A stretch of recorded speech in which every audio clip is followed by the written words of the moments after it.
warahmatullahi wabarakatuh.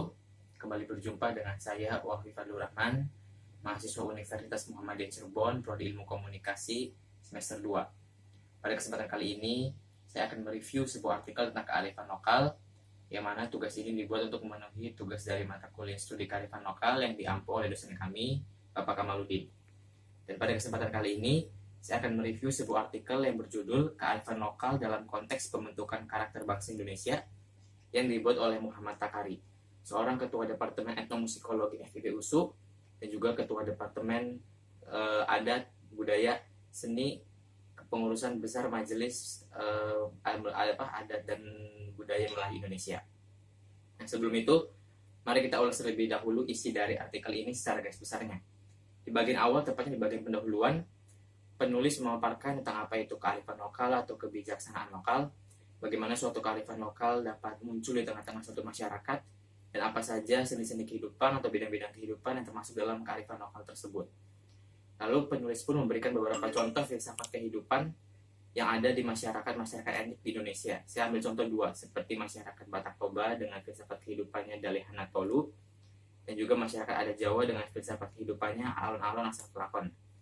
Kemudian penulis pun memaparkan tentang asal-usul istilah Indonesia, sejarah dari kapan istilah Indonesia tersebut muncul, siapa yang mencetuskannya pertama kali, kemudian asal-usul istilah Nusantara, kapan istilah Nusantara pertama kali digunakan, siapa yang mencetuskannya pertama kali, dan juga penulis memaparkan tentang sejarah singkat bangsa Indonesia dari mulai era animisme, dinamisme, Hindu-Buddha, kedatangan Islam, penjajahan, kolonialisme hingga era modern. Dan di bagian terakhir di bab pendahuluan, penulis memberikan informasi kepada pembaca bahwasanya kearifan lokal Indonesia itu terbentuk dari keberagaman agama, ras, budaya, dan etnis yang sangat beragam yang ada di Indonesia ini. Lalu di bagian berikutnya, di bagian isi, kita akan disajikan dengan sesuatu yang menarik. Bukan tentang kearifan lokal, tapi tentang landasan konstitusional di Indonesia, yaitu pasal 32 ayat 1 dan 2 Undang-Undang Dasar 1945 yang membahas tentang kebudayaan nasional Indonesia. Yang mana intinya pasal-pasal tersebut memberikan kepastian bahwasanya kebudayaan nasional Indonesia itu berasal dari keberagaman kebudayaan daerah yang ada di Indonesia, tanpa ada campur tangan ataupun campur baur dari budaya asing atau budaya dari luar Indonesia. Kemudian di bagian isi berikutnya, penulis memberikan contoh dari gagasan-gagasan mengenai apa itu kebudayaan nasional yang dikemukakan oleh beberapa aktivis budaya lokal di Indonesia. Saya ambil contoh seperti Sultan Takdir Ali Syahbana yang memberikan gagasan bahwasanya kebudayaan nasional Indonesia itu baru muncul pada abad ke-20. Dan di era sebelumnya itu yang ada hanyalah budaya-budaya kedaerahan. Maka dia menganjurkan supaya generasi muda itu memfokuskan diri pada budaya nasional Indonesia dengan mengambil unsur-unsur budaya yang universal, yaitu budaya-budaya barat.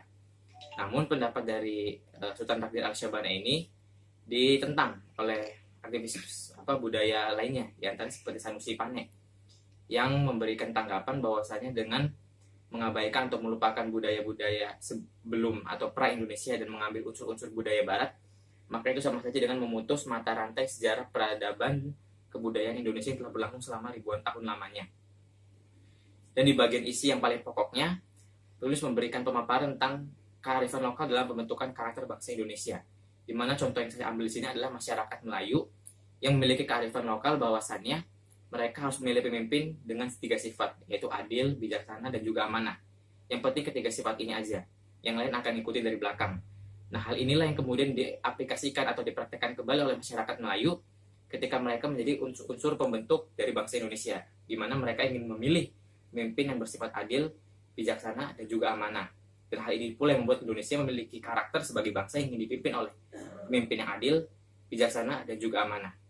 Dan di bagian paling terakhir, yaitu bagian penutup, penulis memberikan konklusi bahwasanya kearifan lokal Indonesia terkodifikasi dalam adat istiadat, yang mana adat istiadat ini kemudian membentuk suatu kesatuan disebut sebagai kebudayaan nasional Indonesia. Kebudayaan nasional Indonesia ini kemudian membentuk sebagai apa yang kita kenal sebagai jati diri atau identitas bangsa. Jati diri atau identitas bangsa ini kemudian membentuk lagi apa yang kita kenal sebagai karakter bangsa. Dan karakter bangsa ini pula yang menjadi salah satu sebab berintegrasinya atau bersatunya Indonesia di bawah keberagaman, di bawah kebinekaan yang sangat banyak ini. Dan jika kita lihat dari isi keseluruhan artikel ini, maka artikel ini nampak berbeda dari artikel-artikel kearifan lokal lainnya. Yang mana kalau artikel-artikel kearifan lokal lainnya yang kebanyakan itu hanya mengangkat tema tentang suatu kearifan lokal di suatu daerah atau suatu tempat, bagaimana asal-usulnya, bagaimana perkembangannya, bagaimana situasinya di tengah peradaban modern, bagaimana situasi kearifan lokal tersebut di tengah-tengah gempuran budaya barat, dan apa yang dapat kita lakukan untuk mempertahankan kearifan lokal tersebut. Nah, artikel satu ini memberikan pemahaman tentang kearifan lokal yang berbeda, yaitu bahwasanya kearifan lokal terkait erat dengan sejarah bangsa Indonesia, dengan persatuan Indonesia, dan memiliki peran yang penting dalam membentuk landasan negara kita, seperti Pancasila. Karena Pancasila itu adalah intisari dari seluruh kearifan lokal yang ada di seluruh rakyat dan juga daerah Indonesia. Dan artikel yang seperti ini harus bisa dibawa ke dalam meja diskusi perguruan tinggi, karena artikel yang semacam ini tentunya dapat mengasah kemampuan berpikir mahasiswa, ketajaman berpikirnya, kemampuan berpikir kritis, dan juga kemampuan analisis mahasiswa yang tadi diperlukan oleh mahasiswa untuk kedepannya. Demikianlah artikel review artikel yang dapat saya berikan dalam kesempatan kali ini. Terima kasih telah menonton video ini dan terima kasih atas perhatiannya. Jika ada kata-kata yang kurang berkenan atau kurang tepat, saya mohon maaf secara pribadi. Akhirul kalam, billahi taufiq wal hidayah. Wassalamualaikum warahmatullahi wabarakatuh.